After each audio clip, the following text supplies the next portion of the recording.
জাহান্নাম চিৎকার করে বলবে, ও আল্লাহ, আমার পেটে বড় ক্ষুধা, আমার পেটে বড় ক্ষুধা, আমাকে জাহান্নামীদেরকে দাও, আমি জাহান্নামীদেরকে চাই। ফেরেশতারা ৭০,০০০ শিকল দ্বারা জাহান্নামকে ধরে রেখেছে।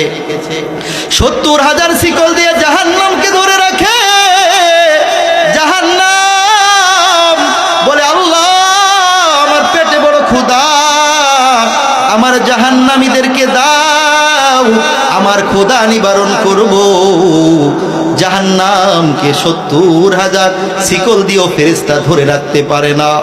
এ দুনিয়ার মানুষ, আল্লাহর গোলাম, ওই জাহান্নাম কেমন ভয়ানক হইবে। জাহান্নামের মধ্যে যখন একটা মানুষকে ফেলাইবে, এই মানুষের কোনো আকৃতি থাকবে না, পুরো একেবারে অঙ্গার হয়ে যাইবে।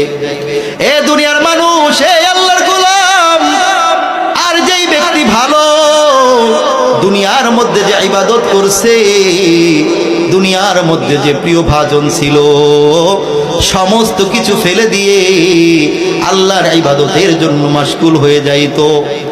ওই জান্নাতি ব্যক্তি, ওই আল্লাহর গোলাম ব্যক্তি দুনিয়ার মধ্যে নামাজ পড়ে চোখের পানি ফেলে মালিকের কাছে চাইতো, আল্লাহ, যেভাবে তোমার সিজদা করতে হয় আমি আব্দুল করিম ওইভাবে তোমার সিজদা করতে পারি নাই, যেভাবে রুকু করতে হয় আমি করতে পারি না।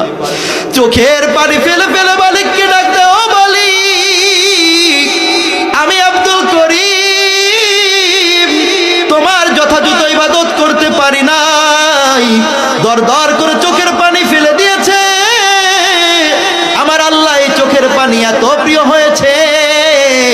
জাহান্নাম যখন বলে, আল্লাহ, আমার পেটে বড় ক্ষুধা, আমার দয়ার নবী ওইদিকে সিজদায় পড়ে কান্না করে, ও আল্লাহ, জাহান্নামকে তুমি ফিরাও, জাহান্নামকে তুমি ফিরাও, আমার একটা উম্মতও যাতে জাহান্নামের মধ্যে না পড়ে। আমার আল্লাহ ডাক দিয়া যায়, ও আমার হাবিব, ও মুহাম্মদ, তোমার মাথায় একটু উঠাও, তোমার উম্মতকে আমি জাহান্নামের মধ্যে ফেলবো না। আমার আল্লাহ জানিয়ে দেয়, ও ফেরেশতা, আমার জাহান্নামকে এই পানি নিয়ে ছিটিয়ে দাও, আমার জাহান্নাম থেমে যাইবে। ফেরেশতা যখন ওই ব্যক্তির চোখের পানি নিয়ে যখন ছিটিয়ে দিবে, সাথে সাথে জাহান্নাম পিছনে ভাগতে থাকবে। ফেরেশতারা অবাক হয়ে যাইবে, ও আল্লাহ, ৭০,০০০ শিকল দিয়ে জাহান্নামকে ধরে রাখতে পারি না, তুমি এমন কি পানি দিয়েছো, কি এমন পানি দিয়েছো? জাহান্নাম পিছনে ভাগতে লাগলো। আল্লাহ পাক রব্বুল আলামিনকে বলে, আল্লাহ, এটা কি জমজমের পানি? এটা কি আবে হায়াতের পানি? এটা কি তোমার কোনো ভালো পানি?